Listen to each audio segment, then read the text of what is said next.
आज से क्लास 12 का जीव विज्ञान यानी बायोलॉजी हम लोग शुरू करने जा रहे हैं। जैसा कि आप स्टार्टिंग से हमसे पढ़ रहे हैं और स्टार्टिंग से पढ़ने के दौरान आपने देख लिया हमारे पढ़ाने का तरीका क्या रहा है, नहीं रहा। आज से 12 यानी आपका पहला चैप्टर जो है, हमारी न्यू एनसीईआरटी में कुछ सिलेबस कम हुआ है, बट हम लोग जो आज टॉपिक उठाने जा रहे हैं वो हमारा टॉपिक है reproduction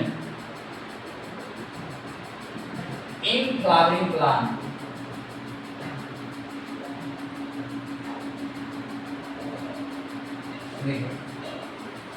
reproduction in flowering plant. अच्छा, जैसा कि मैंने आपको पिछले क्लास में या कभी जूनियर्स के क्लास में आप जिन भी टीचर से पढ़े हैं उन लोगों ने आपको बताया होगा बायोलॉजी क्या है, बायोलॉजी का ब्रांच क्या है। तो आप 12th में तो आपसे उम्मीद करते हैं कि ये सब आपका क्लियर है। यदि आपका क्लियर नहीं है तो आप हमारे यूट्यूब चैनल पे जाकर इस चीज को देख लीजिए। तो आज जो हमारा टॉपिक है ये है रिप्रोडक्शन इन फ्लावरिंग प्लांट। अच्छा, रिप्रोडक्शन से पहले आप देखिएगा वहां पे लगा हुआ है sexual reproduction in flowering plant. आपके चैप्टर का जो फुल नाम है वो है sexual reproduction in flowering plant. चलिए थोड़ा देखते हैं, टर्म को स्प्लिट करके सिलेबस बनाते हैं जैसा कि हम लोग स्टार्टिंग से बनाते हैं। हर एक लेक्चर्स में आपको दिखेगा, हर एक क्लास में आपको दिखेगा, मैं जो कुछ भी आपको पढ़ाता हूँ उस चीज में मैं कोशिश करता हूँ कि उसका सिलेबस बन जाए। अगर सिलेबस बन जाता है तो पढ़ने में थोड़ा आसानी हो जाता है। ठीक है, देखिए यदि रिप्रोडक्शन को थोड़ा सा सिलेबस किया जाए, बाय पार्ट किया जाए, आप देखिएगा ये दो टर्म से मिलकर बना हुआ है रिप्रोडक्शन। तो ध्यान दीजिए, इंग्लिश के किसी भी टर्म में री लग जाए दैट मीन्स वो चीज पहले से हो रखा है, अब उस चीज को दोबारा करने की कोशिश की जा रही है, दैट मीन्स वहां पे हम लोग री टर्म का उपयोग करते हैं। समझ में आया? कहने का मतलब हो गया जब कभी भी किसी भी इंग्लिश टर्म में री लग जाए दैट मीन्स हम लोग एक किए गए कार्य को दोबारा से करने की कोशिश कर रहे हैं। यही है री का रियल मीनिंग। जैसे आप कुछ टर्म से समझ सकते हैं, रीस्टार्ट। रीस्टार्ट में स्टार्ट रियल है यानी दोबारा से स्टार्ट करना, दिस इज कॉल्ड रीस्टार्ट। अच्छा, रीगेन दोबारा से प्राप्त करना, रिफ्रेश दोबारा से फ्रेश हो जाना, रिपीट दोहराना, रिवर्स जिस रास्ते से आए थे उस रास्ते पे बैक होना। These all terms are repeating itself, वो अपने आप को दोहरा रहे हैं। इतना बात समझ में आया कि री का क्या मतलब होता है। यहाँ पे टर्म है रिप्रोडक्शन, तो मैंने इसका सिलेबस बनाया री और प्रोडक्शन। री और प्रोडक्शन कहने का मतलब हो गया दैट मींस यहाँ पर जो पेरेंट्स हैं वो पहले से हैं और वो अपना कॉपी बनाने का कोशिश करते हैं। कोई भी नया प्रोडक्ट बनने का कोशिश होगा पुराने प्रोडक्ट के मदद से। इतना समझ में आया? रिप्रोडक्शन का मतलब होता है किसी चीज का कॉपी होना, दिस इज कॉल्ड रिप्रोडक्शन। ठीक है, तो किसी चीज का कॉपी होना, तो यहाँ पर क्या हो रहा है कि पेरेंट्स अपने ऑफस्प्रिंग्स का निर्माण कर रहे हैं, दिस इज कॉल्ड रिप्रोडक्शन। समझ में आ रहा है? प्रजनन, हिंदी में इसको प्रजनन। यहाँ पर देखिए रिप्रोडक्शन इन फ्लावरिंग प्लांट। अच्छा, फ्लावरिंग प्लांट क्या है? ये फ्लावरिंग प्लांट यहाँ पर लिखा है, इसका मतलब आपके दिमाग में नॉक होना चाहिए कि plant is of two types, flowering plants and non flowering plants. Okay, is it clear? There are two types of plant we have to study. One is flowering, another is non-flowering.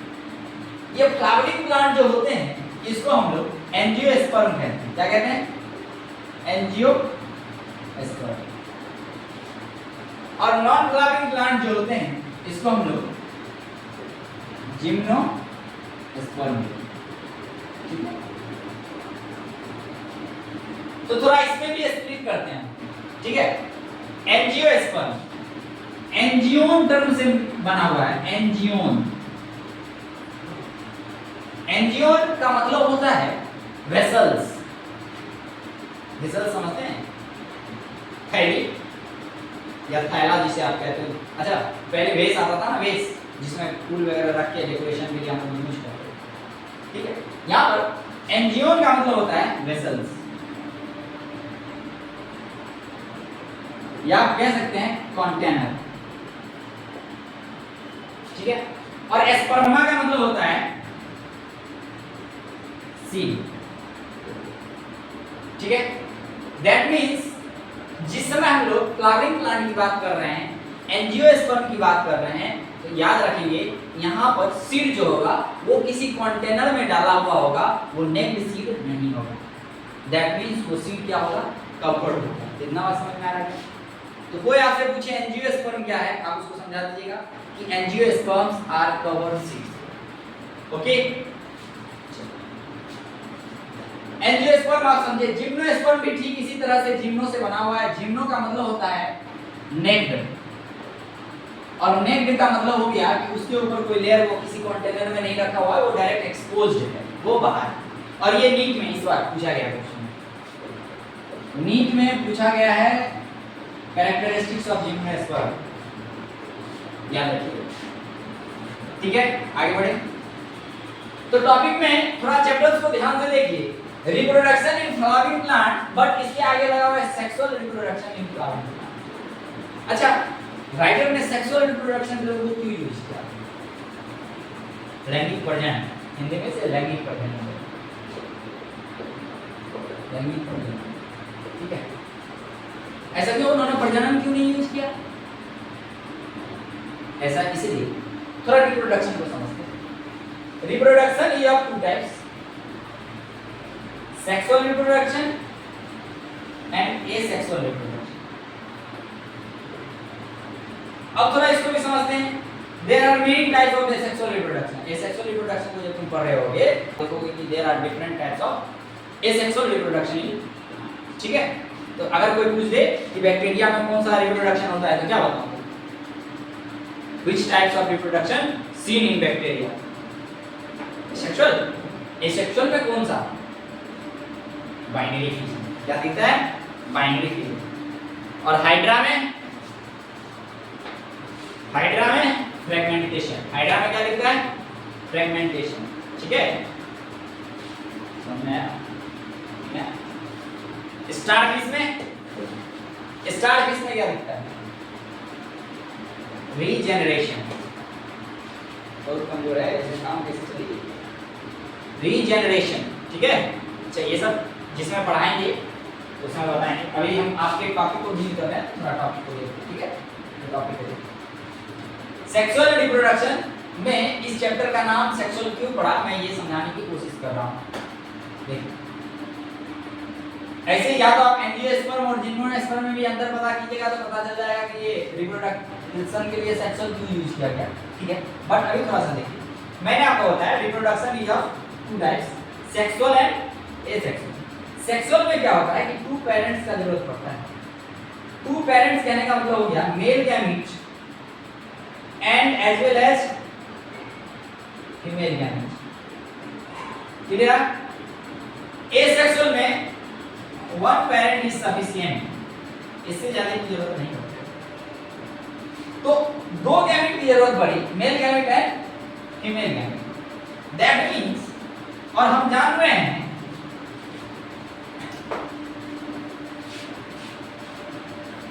That means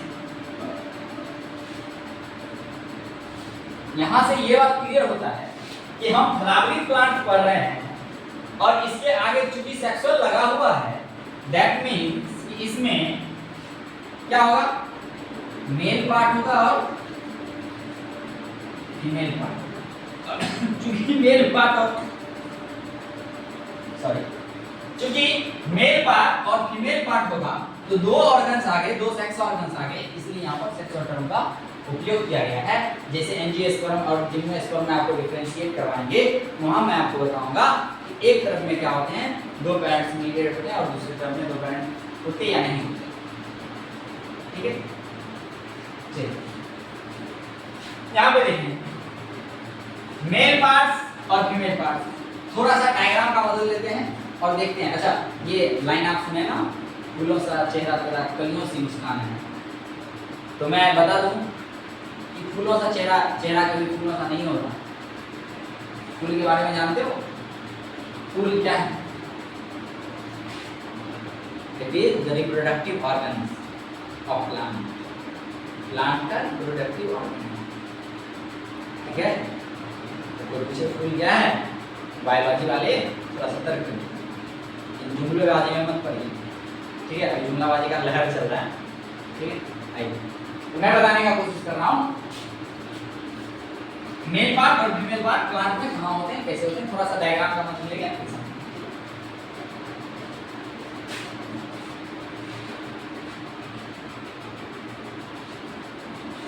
अच्छा, थोड़ा सा यदि ये भी समझने की कोशिश करें आप एंजियोस्पर्म और जिम्नोस्पर्म, तो जैसे अभी मान के चलिए मैंने आपको बताया एंजियोस्पर्म उसको कहते हैं जो क्या होता है, जिसका सीड इंक्लोज होता है, सीड अंदर में होता है, ठीक है? और जिम्नोस्पर्म क्या होता है, उसका सीड बाहर होता है। एक बात बताओ, अभी जो सीजन चल रहा है ये सीजन किसका है, एंजियोस्पर्म का या जिम्नोस्पर्म?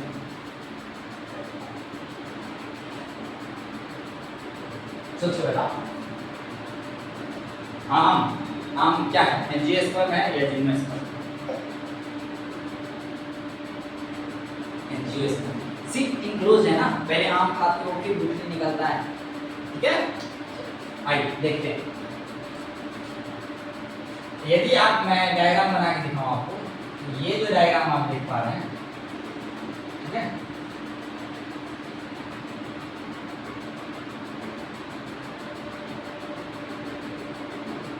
ये डायग्राम जो आप देख पा रहे हैं,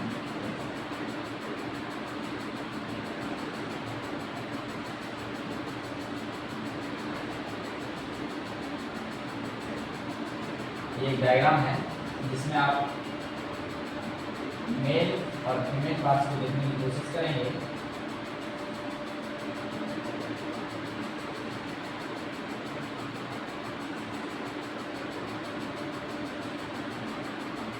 ठीक है, ये कुछ इस प्रकार से होते हैं।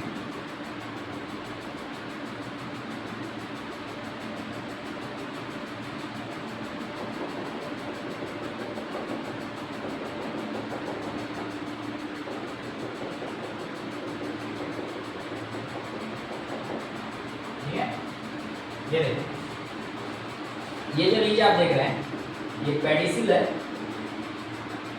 और ये जो आप देख पा रहे हैं ये थैलेमस है, ठीक है? और ये जो आप देख पा रहे हैं ये लॉक्यूल है, ये ऑब्यूल है, और ये पूरा ऑवरी है, ठीक है? ये जो आप देख पा रहे हैं ये मेल पार्ट है, ठीक है? मेल पार्ट दो चीज के कंसिस्ट है, अगर ध्यान से देखिएगा तो ये भी है और इसके साथ ये फिलामेंट जुड़ा हुआ है। कॉमनली इसको हम लोग स्टामेन बोलते हैं। इसमें दो पार्ट होता है, एंथर और फिलामेंट। आगे जब हम लोग चैप्टर पढ़ेंगे तो इस चीज को समझेंगे। ये मेल पार्ट है। अच्छा, फीमेल पार्ट कहाँ है? तो ये वाला फीमेल पार्ट है, ये जो आप बीच में देख रहे हो ये फीमेल पार्ट। इसमें भी अलग अलग है, इतने पोर्शन को हम लोग स्टिग्मा कहते हैं। क्या कहते हैं? स्टिग्मा। This is stigma. और यहाँ से यहाँ तक का जो डिस्टेंस आपको दिख रहा है cylinder type, this is called style, ठीक है? और ये आपका ऑब्लिक, मैंने नीचे से बता दिया। ये जब तीनों मिलता है तो ये पिस्टिल कहलाता है, या इसी को कार्पेल कहते हैं। और याद रखिएगा कि एंड्रोसियम टर्म जो होता है, एंड्रोसियम ये मेल पार्ट के लिए यूज होता है, और गाइनोसियम फीमेल रिप्रोडक्टिव पार्ट के लिए यूज होता है। याद रखने का सिंपल तरीका है, जी फॉर गर्ल होता है, गर्ल फीमेल होती है, आपको याद रहेगा। एंड्रोसियम याद रखना, ठीक है? इतना बात आप समझिए। अब नेक्स्ट लेक्चर में जो हम लोग पढ़ने जाएंगे वहाँ हम लोग देखेंगे कि किस तरह से इसमें मेल और फीमेल एक दूसरे से कंसीडर करती है। तो आपने देखा, चूंकि ये सेक्सुअल है मतलब दो ऑर्गन्स के बारे में पढ़ना है, मेल रिप्रोडक्टिव सिस्टम और फीमेल रिप्रोडक्टिव सिस्टम के बारे में पढ़ना है।